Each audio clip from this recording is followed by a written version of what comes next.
pasada David Cameron reconoció que tuvo acciones en un fondo fiduciario en las Bahamas 4 meses antes de llegar al poder. Esta semana el jefe de gobierno británico se explicó ante la Cámara de los Comunes y que bueno, finalmente también va a llevar a lo que es la nueva publicación del día de hoy, que vamos a estar comentando en minutos, pero antes vamos a ver y a escuchar un poco de estas repercusiones internacionales que ha tenido los Panama Papers y vendremos también a compararlas acá con las que ha tenido nuestro país. El lunes pasado, el primer ministro del Reino Unido hizo una declaración en la sesión parlamentaria para justificar la aparición de su nombre en los papeles de Panamá. Destacando la diferencia entre la evasión fiscal y la evitación fiscal legal, David Cameron defendió la empresa de su padre, cuya pertenecía a la compañía offshore en la cual se encontró involucrado. A fin de demostrar su integridad, Cameron publicó el resumen de sus ingresos y pagos al fisco de los últimos 6 años. A continuación, otros políticos de su partido siguieron el ejemplo. Además, el jefe de gobierno británico anunció nuevas medidas en contra de la evasión fiscal en el país, en cooperación con policías de otros países y también con territorios de la corona conocidas por sus actividades offshore.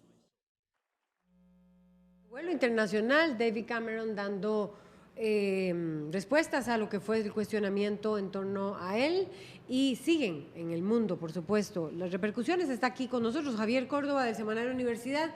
¿Qué nos trae Universidad esta semana? ¿Qué revelaciones interesantes? Buenos días. Buenos días, bueno, un gusto estar con ustedes aquí nuevamente. Bueno, después de la publicación de la semana anterior, ¿verdad? Del especial sobre los Panama Papers, Universidad esta semana quiso dar un poco de continuidad a la publicación con reacciones, con algunas nuevas revelaciones de lo que contienen estos documentos, que son muchos y que nos seguirán arrojando algunos nombres durante las próximas semanas. Pero también en esta ocasión que hemos querido destacar, por ejemplo, el caso de empresas ligadas a la operación regional de Alcatel, sobre todo en Costa Rica y Panamá, que recurrieron a los servicios de Mossack Fonseca para crear una estructura, pues estaban preocupados por el intercambio de información tributaria entre Costa Rica y Panamá en el año 2005. ¿Verdad? Entonces inmediatamente corrieron a Mossack Fonseca a pedirles una nueva estructura en alguno de los paraísos fiscales para poder refugiar ahí sus empresas y disfrazar un poco sus operaciones para pagar menos impuestos, como se ve de manera expresa en el artículo que elaboró María Flores Estrada. Javier, vos también habías comentado Sí. el primer día que viniste y hoy pues ya sale publicado también en lo que es el tema de los Panama Papers en el semanario Universidad sobre lo que es la sociedad que presidía la casa de Caro Quintero en nuestro país por parte de Jürgen Mossack. Sí, bueno, eso fue un pequeño adelantito que les regalamos aquí la semana anterior. Esta semana ya desarrollamos el tema con más amplitud en el semanario y efectivamente resulta que Jürgen Mossack, Sí. que es uno de los socios dueños del bufete Mossack Fonseca en Panamá, aparecía como director y presidente de la sociedad Compañía Monte Carlo S.A., que resultó ser la compañía panameña por medio de la cual poseía el narcotraficante mexicano Caro Quintero la casa que hoy ocupa el Comité Olímpico Nacional en Coronado. Que Aquella casa que está carretera, sí, en Coronado, exactamente. Una mansión bastante bonita, bastante grande. Resulta que en el año 2005, un correo de uno de los colaboradores de Mossack Fonseca da cuenta a sus jefes, a los socios del bufete, que llegó a Panamá don Jorge Neri Carvajal y don Adrián Pearson, que en ese momento eran presidente y secretario general del Comité Olímpico Nacional, a pedirle a Mossack Fonseca que si les ayudaba con el tema de la casa del Congo. ¿Por qué? Porque resulta que Mossack Fonseca, uno de sus dueños y algunos integrantes del bufete, conformaban el grupo de directivos de esa sociedad que era dueña del inmueble. El gobierno de México, una vez que se capturó a Caro Quintero, donó o autorizó que Costa Rica dispusiera de los bienes del narcotraficante en el país. Sin embargo, y pese a que se hizo incluso una ley para que el CON se quedara con esta casa, el tema registral aún no se ha resuelto. O sea, esa casa todavía no está a nombre del Comité Olímpico Nacional. Y lo que pretendía don Jorge Neri y don Adrián Pearson en ese momento era que la gente de Mossack Fonseca pues, les ayudara y les donara la casa, dado el antecedente y la persona que la poseía anteriormente, ¿verdad? Entonces es curioso, y en la publicación de Universidad pueden ver un poco el intercambio de correos y cómo este colaborador de Mossack Fonseca describe la situación, ¿verdad? Les cuenta a sus jefes que hubo un narcotraficante, Caro Quintero, que fue arrestado en Costa Rica, que este inmueble pasó a manos del gobierno costarricense, pero que como ellos son los que tienen el poder de la sociedad, entonces, ¿qué hacer, verdad? ¿Qué hacían? Si le podían dar la información a la gente del Comité Olímpico Nacional, si lo podían donar, si no lo podían donar. Pero ¿quién recurre? A ver, vamos Don a Jorge ver. Neri ¿Recurre? va y busca a Mossack Fonseca, porque ellos son los que aparecen como directores de la sociedad que era dueña de ese inmueble. Aunque todos sabemos que era de Caro Quintero, pero ellos aparecen como directores de la sociedad que posee la casa La propiedad, de el Caro bien. Quintero. Entonces, en Mossack Fonseca esto O es sea, había una un- relación, aquí directa. podemos establecer, entre Mossack Exactamente. Fonseca y Caro Quintero, Lo que dicen los correos es que el hubo famoso narcotraficante que fue detenido aquí en Costa Rica. Claro, lo que dicen los correos es que hubo un cliente desde Costa Rica que solicitó a Mossack Fonseca la creación de estas dos sociedades. Pero esto es una práctica usual en Mossack Fonseca, que una vez que le crean a ustedes sociedades, si usted no tiene con quién rellenar, por así decir, los campos de directores o de junta directiva, pues los rellenan ellos incluso con su propio personal. Y en este caso, rellenaron la sociedad de Caro Quintero incluso con uno de sus socios principales, que es don Jürgen Mossack, ¿verdad? Quien inmediatamente aparece alarmado en los correos. Y aquí podemos ver un poco lo que dice el colaborador de Mossack Fonseca, que dice, les expliqué a don Adrián Pearson y a Jorge Neri Carvajal que jurídicamente no podemos hacerlo, que no pueden donar el inmueble a ellos, porque no es de ellos, porque no es un bien de los directores, sino un bien social, y que este tipo de decisiones deben ser aprobadas por los accionistas, entre otras obligaciones que tenemos. Y eso se lo dirige a don Jürgen Mossack, a Ramón Fonseca y a Chris Solinger, que son los tres de los socios principales de esta firma. Como directores de esta sociedad, Monte Carlo, que era propiedad de Caro Quintero, por lo visto, de manera indirecta, aparecen Jürgen Mossack, Diva de Donaldo y María Buyacán, que es gente relacionada con Caro Quintero.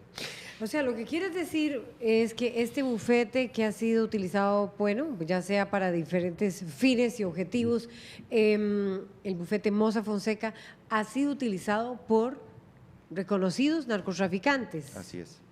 Se ha dado el caso, me decía la periodista Denise Mora, de que en Guatemala, por ejemplo, todas las revelaciones de los Panama Papers están vinculadas a este bufete, por supuesto, Mossack Fonseca, están vinculadas a narcotraficantes. Correcto. Ahí es curioso porque… Este sería el primer caso en Costa Rica. En Costa Rica que hayamos encontrado directamente con el narcotráfico, y es curioso porque Mossack Fonseca tiene una práctica de revisar a sus clientes, y eso sí lo podemos ver en los correos, de ver quiénes son. Pero esto no le importó. Y evitar un poco el tema de los problemas, pero por lo visto el caso de Caro Quintero no fue así. Ellos en los correos dicen que la sociedad, o sea, que ellos perdieron registro de las sociedades de 1987, entonces por eso en 2005, cuando llegan la gente del CON a pedir la casa, pues se ven totalmente sorprendidos. Y es curiosa la reacción de Jürgen Mossack en los correos, porque dice: Pablo Escobar era un niño de pecho al lado de Rafael Caro Quintero. No quisiera estar entre los que vaya a visitar después de que salga del presidio. ¿Verdad? Eso es lo que dicen los correos. Y don Ramón Fonseca, perdón, inmediatamente lo que pide es que todo el mundo renuncie a su sociedad en ese momento. Entonces, por lo visto, el Comité Olímpico Nacional sigue al garete con el tema de la casa del CON en Coronado, porque siguen sin poder registrar. Y hay más casos así concretos, digamos, de narcotraficantes, de nombres que se vean ligados a Mossack Fonseca, por lo menos en los que han podido ustedes. En lo que tiene que ver con Costa Rica, directamente no. O sea, este es el que hemos podido ver. Ahí hemos estado escarbando un poquito, pero seguiremos viendo a ver qué Cuéntenos aparece. un poquito más, amplíenos un poco más sobre el tema de los empresarios ligados a Alcatel que refugiaron ganancias en el extranjero. David Córdoba, ¿qué se refieren ustedes con esto y qué grupos de empresarios podemos conocerlos? Bueno, aquí lo que aparece ligado es el que era en su momento el gerente regional de Alcatel en Centroamérica, ¿verdad?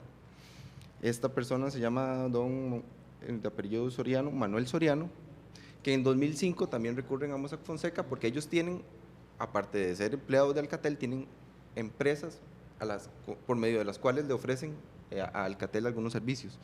Resulta que en los correos expresan que están preocupados por el tema del intercambio de información entre Costa Rica y Panamá, de las autoridades tributarias en ese momento, y de que en ese momento, desde entonces, ya se estaba hablando en Costa Rica de la intención de cambiar de la renta territorial a una renta mundial, ¿verdad? Entonces, para protegerse de estas amenazas Claro, que ellos identifican. Era el momento en que, vamos a ver, estaba Al el final del presidente Abel gobierno Pacheco, de don Abel Pacheco, cuando correcto. se hizo la gran propuesta sobre la reforma fiscal. Así es, entonces esta gente estaba operando una estructura que estaba formada por empresa en Costa Rica y empresa en Panamá, pero ellos querían entonces cambiar la empresa en Panamá hacia algún paraíso fiscal, Islas Vírgenes Británicas. Ahí se menciona que la intención era que esta nueva estructura repartiera los dividendos de la empresa en el Banco de Luxemburgo y que a partir de ahí se distribuyeran a las cuentas personales de las personas asociadas. Es interesante el caso, no tanto porque sean personas muy conocidas, porque de hecho son gente ligada al mundo empresarial que no conocemos mucho, pero sí porque muestra el modus operandi y explica muy bien el tema de la estructura, ¿verdad? A ver, ¿cuál es? ¿Cómo les ofrecen tanto compañías offshore como la alternativa de las fundaciones de interés privado en Panamá, ¿verdad? Que estas fundaciones, según explica Mossack Fonseca ahí, combinan los beneficios de una sociedad offshore y de un fideicomiso, en el sentido de que las acciones no tienen nombre, ¿verdad? Entonces usted puede poner su patrimonio ahí, pero en el papel no se sabe quién es el dueño detrás. El que tiene el papel es el que es el dueño del patrimonio. Entonces ahí es bastante interesante y pueden ver en universidad un poco la estructura que ellos propusieron en Islas Vírgenes Británicas y las opciones que dieron. Y por supuesto que a las preguntas de universidad no hubo mayor respuesta, ¿verdad? Algunos dicen que no se acuerdan, otros dicen que no se concretó, etcétera, etcétera, pero bueno, ahí están los documentos y los correos bastante elocuentes de lo que se intentó hacer. Bueno, y lo que significó Alcatel en el conocido caso de los expresidentes y bueno, lo que ha significado a nivel internacional, porque ya Alcatel casi que no tiene operaciones aquí en Costa Rica prácticamente. Exactamente. ¿Qué respuesta? Bueno, me imagino que ustedes han tenido distintas reacciones de diversos sectores. Veo aquí que uno de los títulos, evadir impuestos sin disimulo, la intención de un empresario costarricense.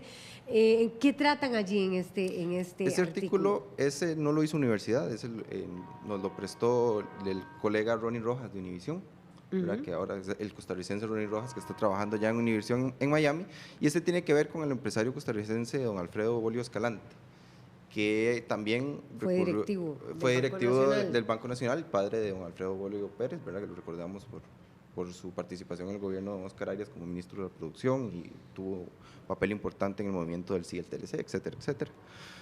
Don Alfredo Bolio, ahí, pese a que en los correos parece que no se concretó la operación, sí manifiesta la inquietud de que necesita una sociedad offshore, dado lo pesada de la carga tributaria, así lo dice él en los correos, lo pesado de la carga tributaria en Costa Rica, o sea que necesita blindarse de eso.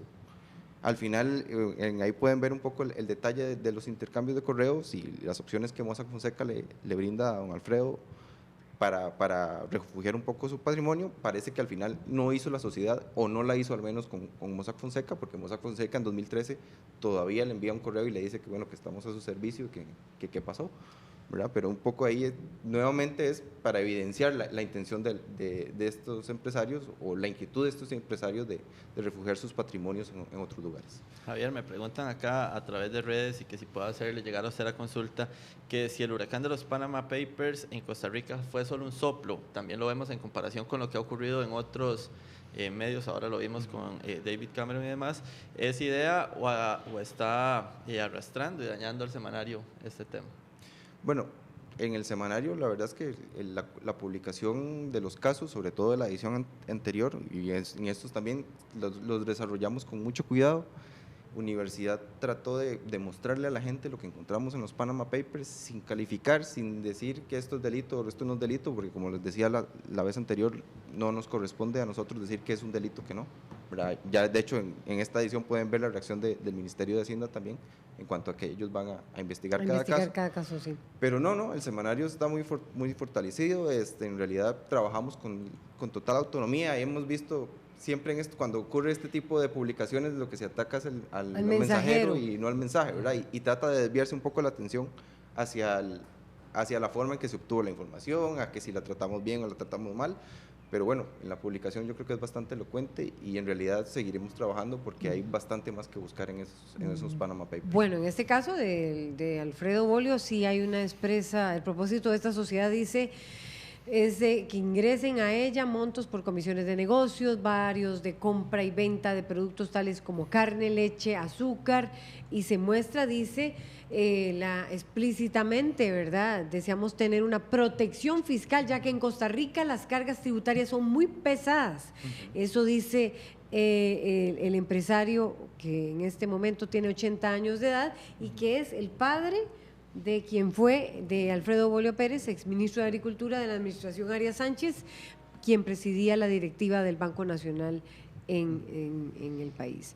Bueno, es interesante todas estas revelaciones, Javier. Ya está en venta el semanario Universidad y más repercusiones y más revuelo, porque a nivel internacional esto no para, ¿verdad? No, bueno, hemos visto renuncias de primeros ministros. Y primeros ministros cuestionadísimos en sus parlamentos, como David Cameron. Y cuestionamientos de presidentes. Por ejemplo, todavía estamos viendo el revuelo que ha causado con el presidente Macri en Argentina.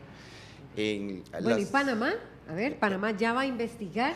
Panamá ya ayer estuvo la fiscalía en Panamá, pero me pregunto, como 9 días después, Javier. Por primera vez en ese tiempo, sí. 9 días después, ¿qué habrá desaparecido allí? Planteaba la vez pasada Paul Chávez, nuestro analista en temas de seguridad, y también Luis Paulino Vargas decía, bueno, ya debieron haber allanado, ya han pasado ya 9 días. Claro. Bueno, todo lo que se pudo haber perdido. ¿Qué se pudo haber perdido ahí y qué se habrá perdido en los otros bufetes que no hemos visto, ¿verdad? O sea, que no tenemos la filtración, no tenemos el acceso a los documentos, porque hay que tener claro que Mossack Fonseca no es el único que brinda este tipo de servicios. Muchas gracias, Javier Córdoba, por traernos aquí el tema del semanario Universidad y los Panama Papers, porque ellos siguen revelando información y usted lo puede adquirir en distintos supermercados, igual en la versión electrónica.